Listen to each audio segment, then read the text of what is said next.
এনসিটিকে আরব আমিরাত ভিত্তিক company DP ওয়ার্ল্ডকে ইজারা দেওয়ার সিদ্ধান্তের বিরুদ্ধে শনিবার থেকে প্রতিদিন ৮ ঘণ্টা করে কর্মবিরতি শুরু করে আজ ২৪ ঘণ্টার কর্মবিরতি করছে বন্দর জাতীয়তাবাদী শ্রমিক দল। সেখানে আছেন চট্টগ্রাম প্রতিনিধি মনিরুল ইসলাম পারভেজ। বিস্তারিত জানতে যুক্ত হচ্ছে তার সঙ্গে। মনিরুল, ৮ ঘণ্টার পর এখন ২৪ ঘণ্টার কর্মবিরতি, সেখানে তো আসলে অচল অবস্থার সৃষ্টি হয়ে যাওয়ার কথা। কি অবস্থা দেখছেন, আর এখনো কোনো ব্যবস্থা কেন নেওয়া হচ্ছে না, আমাদের একটু বিস্তারিত জানাবেন।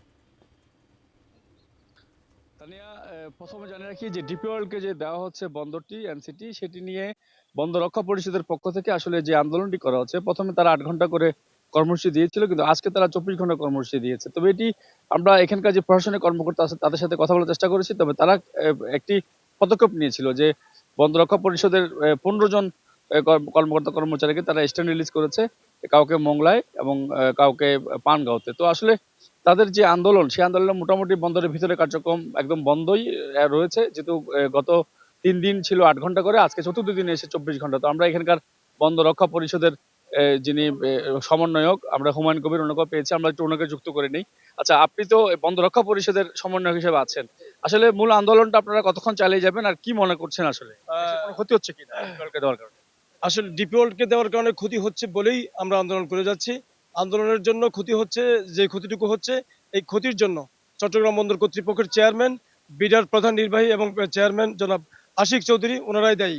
সুতরাং তাদের সমস্ত ক্ষয়ক্ষতির জন্য তাদেরকে দায়িত্ব বহন করতে হবে। কতক্ষণ চলবে আপনার আন্দোলন? যতক্ষণ পর্যন্ত না এই এনসিটিকে বিদেশিদের হাতে দেওয়ার সিদ্ধান্ত থেকে সরকার এবং কর্তৃপক্ষ সরে না আসে, ততক্ষণ পর্যন্ত আমাদের আন্দোলন চলবে। ট্রান্সফার করে দিল আপনাদেরকে, কি মনে করেন? এটা আমাদের কাছে এখনো শুনেছি আমাদেরকে ট্রান্সফার করা হয়েছে নৌ পরিবহন মন্ত্রণালয় থেকে, কিন্তু আমাদের কাছে এখনো কোনো কাগজপত্র পৌঁছায় নাই।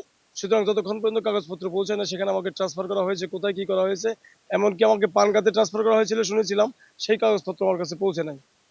হাতে পৌঁছলে আমি বলতে পারবো। জি, ধন্যবাদ। আমরা এখানকার বন্দর রক্ষা পরিষদের যিনি সমন্বয়ক, ওনাকে যুক্ত করে নিয়েছিলাম। ওনারা বলছিলেন যে ওনারা আন্দোলন চালিয়ে যাবেন। তবে ডিপি ওয়ার্ল্ডকে কেন দেওয়া হলো এটি নিয়ে ওনাদের অভিযোগ রয়েছে। ওনারা বলছেন যেটি যেহেতু এটি নির্দলীয় সরকার, ওনারা তড়িঘড়ি করে এই সিদ্ধান্ত নিয়েছেন, এই ধরনের কথা কিন্তু জানাচ্ছেন।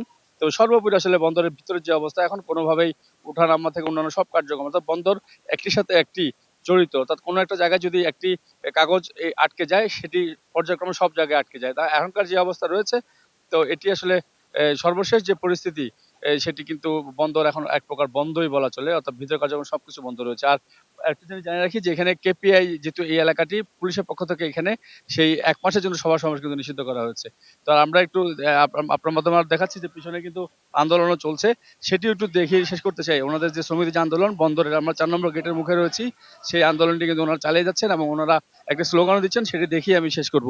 তা নিয়ে আপনার মাধ্যমে একটু দর্শকদের একটু দেখাচ্ছি যে বন্দর আসলে বন্ধ রয়েছে, দেশের যে পরিমাণ ক্ষতি হচ্ছে এটি সরকার কোনোভাবে এটি নিয়ন্ত্রণ করতে পারছে না, বা এই যে আন্দোলনটি বন্ধ করতে পারছে না। দেখেন, শ্রমিকরা এখানে সবাই একসাথে এসছে এবং তাদের সেই আন্দোলন, সেটি কিন্তু ওনারা কিন্তু চালিয়ে আসছে। তো সব মিলে আসলে যে ওনাদের শ্রমিকদের যে আন্দোলন, সেটি চলছে এবং সেটি ওনারা যতক্ষণ সরকার না মানে ততক্ষণ চালাবে বলে আমাদেরকে জানিয়েছেন।